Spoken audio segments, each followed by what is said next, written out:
Bonjour à tous, bienvenue dans l'invité de la rédaction de Medi 1 TV. Le Maroc est considéré aujourd'hui comme un interlocuteur et un partenaire incontournable de l'Europe, mais pas que. Il est un lien essentiel entre le nord et le sud de la Méditerranée vers l'Afrique subsaharienne et le reste du Maghreb. Mais il a aussi opéré depuis quelques années une belle percée dans les marchés asiatiques, Chine, Corée du Sud, Japon, Inde, Philippines. S'il est vrai que les échanges commerciaux sont encore timides entre le Royaume et ces pays de l'Asie, il n'en demeure pas moins que les relations diplomatiques sont au beau fixe et continuent et le continent soutient presque unanimement la position du Royaume sur le Sahara marocain aux Nations Unies. Aujourd'hui, nous allons aborder avec notre invité le présent et l'avenir du partenariat du Maroc avec les pays de l'Orient, mais aussi ceux de l'Occident et de l'Amérique sur les plans des échanges commerciaux, des investissements, de la diplomatie et des liens culturels et humains. Et pour cela, nous avons le plaisir renouvelé de recevoir Amin Laredi, expert en diplomatie économique et souveraineté. Monsieur Laredi, bonjour, c'est toujours un plaisir de vous avoir sur notre plateau. Très gentil, madame. Wacham Broka d'abord, Eid Moubarak Saïd. Eid Moubarak Saïd. Et pour tous ceux qui nous suivent. Merci beaucoup. Alors, une étude récente de la société Henley & Partners a révélé que le Maroc fait partie des 20 pays les plus attractifs pour les riches du monde et pour l'investissement, qu'il est aussi l'un des marchés les plus prometteurs. Quels sont les principaux atouts du Maroc, mais aussi quelle politique économique et diplomatique lui a permis de se classer dans ce top 20, qui n'est pas rien? Très bien. Alors, je suis tenté de vous répondre de manière structurée par trois axes principaux. Alors, tout d'abord, la notion de multilatéralisme. C'est une notion clé. Elle a une place centrale dans le jargon et dans le lexique de l'Organisation des Nations Unies, une organisation dont le Maroc est un fier partenaire et un actif partenaire, pour ne pas dire modèle. Quand on parle de multilatéralisme, c'est l'une des essences en fait fondamentales et originelles de la création de l'ONU. C'est créer un cadre tout d'abord de concertation, c'est créer aussi un cadre d'inclusion de toutes les nations et un cadre de solidarité. N'est-ce pas là justement ce que fait le Royaume du Maroc? Solidarité pendant le Covid, on l'a vu, avec les pays africains frères, à un moment où le monde a oublié l'Afrique, le Maroc s'en est rappelé à partager ce qu'il n'avait pas, dans la générosité, dans la solidarité, aussi dans la responsabilité, d'inclusion, le rôle du Maroc, encore une fois par rapport à notre continent, pour le soutien des pays en situation difficile, mais aussi les pays les plus pauvres, et également de soutien, ne serait-ce que pour le nommer, des pays insulaires, notamment par rapport au changement climatique, parmi d'autres causes nobles. On parle également de concertation, le Royaume du Maroc est une terre de concertation, le FMI, la Banque mondiale, la Banque africaine de développement, la Banque islamique de développement, pour ne mentionner que cela, ont organisé leurs forums annuels internationaux au Royaume du Maroc et ça continue. Tout comme le Maroc prend part en tant que président, en tant que membre actif aussi, d'un ensemble en fait de comités internationaux, aussi bien onusiens qu'à l'échelle de notre Union africaine. Alors, le Maroc est un champion justement de cette concertation, mais quand on dit en fait justement multilatéralisme, il faut la traduire sur le terrain. Il faut développer une vision d'un monde nouveau, mais il faut aussi développer des valeurs communes et des lignes rouges à ne pas franchir. Notre ligne rouge, elle est très claire, c'est la souveraineté nationale, qui nous fédère tous en tant que Marocains, qui fédère autour de notre roi et qui fédère aussi tous les justes du monde autour de cette belle cause. On parle également aussi de traduire aussi en projets qui sont concrets, parce que ça permet d'avoir un cadre non seulement de concertation, mais de concrétisation. Ces projets peuvent être alignés en fonction de leur urgence. Il y a des projets très urgents, comme c'était le cas de la lutte contre le Covid, que le Maroc a si bien géré grâce à la haute vision de Sa Majesté le roi Mohamed VI, que Dieu l'assiste. On peut parler de projets qu'on pourrait qualifier de moyen terme, notamment en fait tout ce qui est développement d'énergie renouvelable, où le Maroc est en train de devenir un véritable champion, non seulement en fait ayant le meilleur mix énergétique durable du continent, mais aussi par rapport à la Méditerranée, exportant de l'énergie verte à l'Europe sous forme d'électricité, et une terre aussi d'investissement en matière d'hydrogène vert, Inch'Allah. Alors on parle également aussi de la sécurité alimentaire, d'accord, qui est durable, où le Royaume du Maroc aujourd'hui n'exporte pas uniquement des phosphates en tant que produits de forte qualité qui sont déjà industrialisés au Maroc, et on est passé du stade de production d'export de la roche à un stade aujourd'hui d'export d'engrais de forte valeur ajoutée à un stade d'export de solutions complètes, donc un acteur majeur de la sécurité alimentaire mondiale, comme étant un acteur aussi régional très actif en matière de sécurité hydrique, encore une fois grâce à la vision de Sa Majesté le Roi qui est concrétisée sur le terrain, un acteur aussi de la sécurité médicale à l'échelle régionale, pour notre continent africain, le cluster qui a été inauguré par notre souverain, mais aussi par engagement auprès des pays en fait qui sont proches. Oui. Donc ce multilatéralisme qu'on crée aussi, il y a aussi des projets qui sont durables et parmi les engagements durables et la paix, la sécurité, Madame Drori. Et puis la sécurité tout court, l'approche. Donc il y a la paix, c'est les casques bleus marocains sous les forces armées royales, sous le haut commandement de Sa Majesté le roi Mohamed VI, que Dieu l'assiste, chef suprême de nos forces armées royales, qui joue un rôle très clé pour la préservation de la souveraineté de pays africains frères et de la paix en Europe, on l'a vu dans les Balkans et partout dans le monde. Et c'est aussi notre DGSN, DGST et nos forces en fait de police nationale et en interne de sécurité, qui, dans l'expertise aujourd'hui dans la lutte antiterroriste, la préservation de la paix, fait que le Maroc a co-présidé avec nos amis américains à Marrakech le sommet mondial en fait de lutte contre Daesh. Et juste quelques semaines après ça, en marge de l'Assemblée générale de l'ONU, tout un symbole avec nos amis canadiens, le sommet cette fois-ci de lutte contre le terrorisme dans le monde. Donc une expertise qui est réelle et un engagement réel dans le multilatéralisme. Oui, on a remarqué ces dernières années qu'il y a une percée et l'image du Maroc, la marque Maroc attire beaucoup plus ces 10-15 dernières années, on le remarque, c'est au-delà des intérêts économiques ou des investisseurs, il y a une véritable sympathie et attirance pour ce pays. Vous avez parlé en off tout à l'heure, rien que tout ce qu'a fédéré que l'équipe nationale. Après, il y a les choses concrètes, comme l'industrie.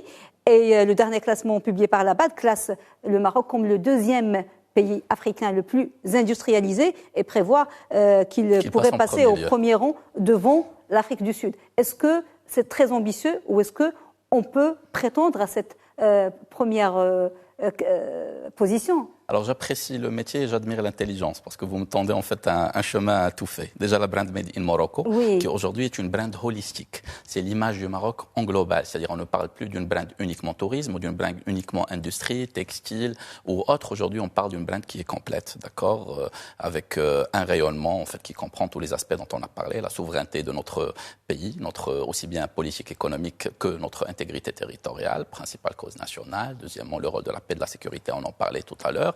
Et troisièmement, un rôle de locomotive. Et quatrièmement, un pays qui rayonne avec une culture riche et non pas vieille, riche de 4000 ans en fait d'existence, avec des institutions qui sont fortes, riches également de 1400 ans d'existence et de consolidation, de renouveau dans la continuité, ce qui fait toute la puissance marocaine. Et également aussi de concrétisation réelle sur le terrain. Le monde a vu comment le Maroc a bien réagi en temps de crise. Le monde a vu comment le Maroc a fait preuve de valeur réelle de solidarité pendant la crise, et j'en parle, et comment le Maroc aussi est un pays de fédération et non pas d'exclusion.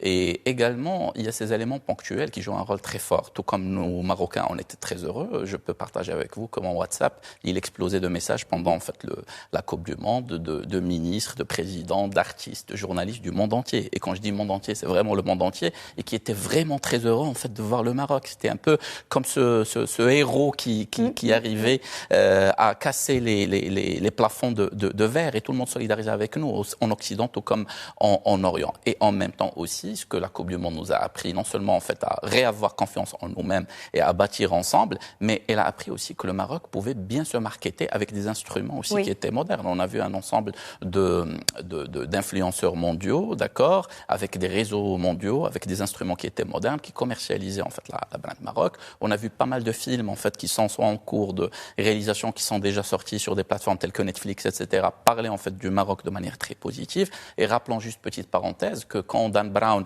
le grand écrivain américain, a parlé en fait de Rome, aujourd'hui il y a des centaines de milliers de personnes en plus qui ont visité Rome. Et quand il y a eu aussi Dos Santos qui parlait de sa ville Coimbra au Portugal, il y a eu des centaines de milliers de personnes, des millions à travers des années qui ont visité. Donc aujourd'hui, quand il y a en fait des médias internationaux, quand il y a des films hollywoodiens qui parlent de manière romancée en fait du royaume du Maroc, ça ne peut qu'attirer du tourisme, mais en même temps contribuer à la valorisation de ce qui est déjà valorisé, ce qui est déjà riche, c'est-à-dire en fait notre marque marocaine. Maintenant, pour la deuxième partie qui est l'industrialisation, il y a un besoin de fait. En fait, alhamdoulilah, notre patriotisme est un patriotisme qui est intelligent, c'est un patriotisme de passer de la vision à l'action. L'amour est un exercice, ce n'est pas en fait du chauvinisme, c'est un exercice pratique sur le terrain. Alors quand on parle de l'industrie en fait en marocaine, les chiffres sont là, d'accord. Le chemin a été tracé. Aujourd'hui, on a une expertise, on a aussi une image et on a aussi tout le support. Quand on a le plus grand port en fait de la Méditerranée et de l'Afrique, quand on a un autre port qui est en train d'être finalisé, qui est le port de Dakhla être là avec une vocation atlantique. Quand on a le port de Nador, alhamdoulilah, on est très fiers. Et aussi avec nos NADA. Donc ça nous permet d'avoir en fait une base pour servir un grand marché. Mais plus, et on a aujourd'hui une formation professionnelle. Je viens de rentrer de pays européens amis, que je ne nommerai pas. C'est maintenant qu'ils vont commencer en fait la formation professionnelle, d'accord, telle que nous, on l'a commencé il y a quelques années. Il faut être fier de certaines choses. Hein. Et quand on parle de cela, on parle d'une alimentation, d'une classe moyenne, de sortir en fait un bon pan de la population de la pauvreté, de la création de cadres, de postes en fait à forte valeur ajoutée, pas uniquement de postes de masse. Et le Maroc aujourd'hui, il est en train de se positionner, de faire un chiffre, je ne sais pas si on s'en rend compte, on n'est plus en train d'exporter uniquement ce qu'on produit, ce qui est déjà très important pour créer de la valeur. On est en train de shifter également vers être un hub de sourcing. D'accord. Et je pense que c'est là qu'est notre vocation future. Il faut continuer à créer de l'emploi en local, il faut aussi attirer de l'investissement et le faire en joint venture. D'accord. C'est le mot-clé, en joint venture. C'est-à-dire si j'attire un investissement asiatique, il faut qu'il soit en joint venture avec un patron d'entreprise marocain, avec une entreprise marocaine pour qu'elle aussi elle progresse, que le capital marocain progresse, mais aussi avec une entreprise occidentale. Comme ça, en fait, tout le monde est bénéficiaire et on n'est pas en conflit, en fait, d'aucune manière. Tout le monde prospère, tout le monde se développe. Et deuxième des choses, il y a besoin, en fait, de chaînes de valeur de proximité. D'accord. Les ruptures des chaînes de valeur ne sont pas permissibles ou ne sont pas acceptables à l'échelle mondiale. Donc, le seul qui est capable de servir Charleston aux États-Unis à 7-10 jours maritimes, d'accord, Santos au Brésil, plus grand port du Brésil, en moins de 7 jours, et le reste de l'Europe en 3, 4, 5 jours par camion, c'est le royaume du Maroc et idem pour notre continent africain. Oui, vous avez parlé de chaînes de valeur, ça m'amène aussi à parler, ces chaînes de valeur ont été un petit peu chamboulées avec la pandémie, mais aussi il y a aujourd'hui un monde en pleine mutation et de nouveaux paradigmes avec la guerre d'Ukraine, avec ce monde qui se repositionne. Comment le Maroc, qui est déjà bien parti, peut profiter et se faire une place dans ce nouveau monde qui se dessine, avec ces nouveaux paradigmes? Très très bien. Alors, il y avait une étude qui a été menée par le Harvard Business Review en période de crise et ils ont essayé de s'inspirer d'anciens modèles, d'accord, post-deuxième guerre mondiale, etc. Ils ont mis en place l'importance de la survie, c'est clair. Les nations et les économies et les entreprises doivent survivre parce que si une entreprise ne survit pas, elle ne peut même pas profiter des opportunités post-crise, ça c'est d'une part. Deuxièmement, faire preuve de résilience. La différence entre les deux, c'est que la première, c'est la survie, continuer à respirer. La deuxième, c'est continuer à encaisser les chocs, d'accord, même quand ils viennent là. Mais ce n'est pas suffisant. Il faut être à la fois résilient, mais en même temps agile pour saisir les opportunités quand elles se présentent. Okay. Et même en ayant les deux, et en étant un boxeur, parce que c'est le modèle qui a été utilisé, Mohamed Ali Clay, d'accord, qui a la capacité de se défendre d'une main, je ne dirais pas de frapper, mais de saisir les opportunités de l'autre, ce qu'on fait déjà nous, on fait d'une manière réelle et concrète sur des dossiers beaucoup plus stratégiques, absolument. On défend notre pays d'une main et on bâtit d'une autre main, mais même avec ça, c'est pas suffisant. Il faut passer à un niveau encore plus supérieur, c'est celui d'inspirer la confiance, d'inspirer la positivité. C'est un peu comme un monde en fait en pleine mutation, une mer agitée, on ne voit pas le soleil. Parce qu'on voit des pays, des économies en régression, des modèles économiques en régression en Europe et ailleurs. Je vous emprunte le mot voir. Vido ut intelligam. C'est une expression de Saint-Augustin. Voir, c'est croire, c'est comprendre. Dans un monde aujourd'hui où on ne voit pas le ciel parce qu'il y a de l'encombrement, où les vagues sont très puissantes, où les gens perdent confiance, on a besoin d'un phare. Et c'est le Maroc qui se doit d'être dirigé en tant que phare. Un phare de lumière, un phare de confiance, un phare de rayonnement pour attirer les meilleurs investissements, les tentes pensantes et les personnes capables de réaliser sur le terrain. Alors, en termes de partenariat et de coopération bilatérale, on connaît les partenaires classiques du Maroc, les États-Unis et l'Espagne, mais on l'a dit en introduction, le Maroc s'ouvre de plus en plus aux pays asiatiques. On a vu les accords signés avec la Chine, 30 accords, et puis des relations avec d'autres pays comme les Philippines, l'Inde, la Corée du Sud.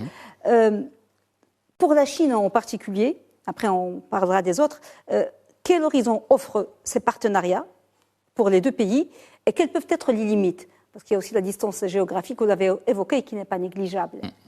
Alors, la géographie est une constante et il faut la prendre en considération. Maintenant, vous parlez de Chine. Vous savez que je viens de rentrer en fait de Chine, d'Asie, mais surtout de Chine, où j'ai passé 2 bonnes semaines. J'ai commencé par Guangzhou, Canton, au sud du pays, et j'ai remonté par voie terrestre jusqu'à Beijing. C'était volontaire. C'était voir en fait cette province de Canton, qui était toujours en fait la porte de la Chine vers le monde et du monde vers la Chine, et d'aller en fait jusqu'à Beijing, siège de la République de la capitale de la République populaire de Chine, qui, comme le Royaume du Maroc, point de rapprochement, est fier de son histoire, de ses traditions, mais en même temps fier de sa modernité. C'est un point qu'on a en commun. Alors, je donnerai en fait quelques points qui sont très précis ici. J'avais publié en 2020 une étude qui tenait justement des relations maroco-chinoises. Okay, et je l'ai fait à l'image de la visite, en fait, en s'inspirant de la haute visite de Sa Majesté le roi Mohammed VI, que Dieu l'assiste, et sa rencontre avec son excellence président Xi Jinping et le partenariat stratégique qui a été signé. Il n'y a pas beaucoup de pays qui ont signé des partenariats stratégiques avec la Chine, et le Royaume du Maroc en fait partie. Et justement, ce partenariat parle d'abord d'un partenariat humain, puis culturel, puis économique, puis politique. Et cet ordre, il est très important. D'accord, parce que quand on parle de rapprochement humain, et c'est d'ailleurs ça vient toujours dans les discours de Sa Majesté, on parle de respect. On parle d'intérêt mutuel, on parle de paix, on parle de prospérité. Donc, et le respect, il est très fondamental ici. Donc, on ne compare pas la taille des économies, on ne compare pas la taille des populations. On est dans une base de respect et d'égal à égal et de volonté mutuelle de développement commun et de concertation commune. Maintenant, en disant cela, vous l'avez si bien dit, une trentaine en fait de partenariats ont été signés. J'étais très agréablement surpris de voir en fait que nos amis chinois avaient la volonté de se délocaliser au Maroc. Ils n'avaient aucun complexe par rapport à ça. Au contraire, ça les arrangeait beaucoup plus de se délocaliser au Maroc, d'avoir une logique de transfert de savoir et de compétences et une joint venture avec des partenaires en fait marocains plutôt que d'exporter. D'accord, ça leur permettait d'avoir un hub de proximité et en même temps une joint venture avec les marchés clés. C'est-à-dire tout le monde était en fait partenaire, tout le monde était. Donc on n'est pas en compétition avec qui que ce soit. Au contraire, ils étaient tout autant aussi intéressés que nous de faire du transfert des dernières technologies, d'accord, vraiment ce qui est le plus demandé, et de mettre en fait l'investissement nécessaire. Ce qu'ils demandaient, c'est d'avoir les bons partenaires, c'est-à-dire qu'il y avait une bonne connaissance du marché, une volonté de réalisation, une expertise dans le métier aussi. Donc c'est une très bonne nouvelle en fait qu'on a pu avoir. C'est aussi cette notion de dimensionnement quand vous avez en fait un pays de la taille de la Chine, de son économie, de sa population. Je pense en fait la notion de joint venture, elle est bonne, d'accord, parce qu'elle permet en fait un dimensionnement mutuel et surtout de bâtir des équipes qui se connaissent. Maintenant, pour revenir en fait sur les chiffres, la Chine, c'est aussi, on le disait tout à l'heure, c'est le volet économique et politique. D'accord, le Maroc était l'un des tout premiers en fait, pays africains à reconnaître justement la Chine après son. On parle de relations qui sont concrètes, qui viennent de fêter 65 ans de l'anniversaire, 65e anniversaire. Quelques dates clés en fait, parce qu'il y avait un avant la visite de Sa Majesté l'Ainsro, un après en fait visite. 2016, 30 accords, vous le disiez si bien. 2021, septembre 2021, il y avait en fait un partenariat très important qui a été signé, d'accord, juste avant les élections, et c'était entre les deux parlements. Et le cœur, l'âme de ce partenariat, c'était le respect de la souveraineté, de l'intégrité en fait du pays et la non-ingérence. Position de la Chine au sein du Conseil de sécurité de l'ONU. Vous avez tout à fait raison. Et d'ailleurs, en fait, ça a été concrétisé, on ne peut plus clair, justement par le vote de la Chine pour la résolution 2654, qui d'une part en fait soutient les efforts du Royaume du Maroc, soutient le plan marocain qui, on le rappelle, ne se déroule et ne pourra se dérouler et ne va se dérouler que sous la souveraineté complète du Royaume du Maroc et son intégrité territoriale, tout en responsabilisant les autres parties. Est-ce que cette disposition des entrepreneurs chinois à se délocaliser peut un petit peu compenser cet obstacle qui pourrait être l'éloignement géographique? Je pense que tout à fait. En fait, vous avez tout à fait raison. Vous permettez juste de terminer sur le volet en fait et de revenir. Donc, il y avait en fait ce soutien qui était concret en fait de la 2654, qui était en plus du soutien en fait du plan marocain qui se déroule sur la souveraineté nationale, qui était aussi un outil de responsabilisation de toutes les parties, un appel aussi au retour aux tables rondes et une responsabilisation éthique et aussi en fait juridique de différentes parties, en nommant l'Algérie par son nom, et en même temps de retour par rapport à un message clair aux organismes onusiens, d'upgrade en fait de leurs pratiques pour qu'il n'y ait pas de détournement comme c'est le cas aujourd'hui de l'aide internationale. Maintenant, juste après en fait, Adam, je repère toujours en fait les signaux faibles et les messages. Il y avait la fête nationale de la Chine. Il y avait une soirée en fait, une réception officielle et diplomatique à l'ambassade, et il y avait une artiste de l'opéra chinois de Beijing qui était venue spécialement, et devinez quelle chanson elle a chantée. C'était les Yunainia, et en arabe. D'accord, d'ailleurs, j'avais pris une vidéo que j'avais postée sur les réseaux sociaux. Les messages, ils sont puissants.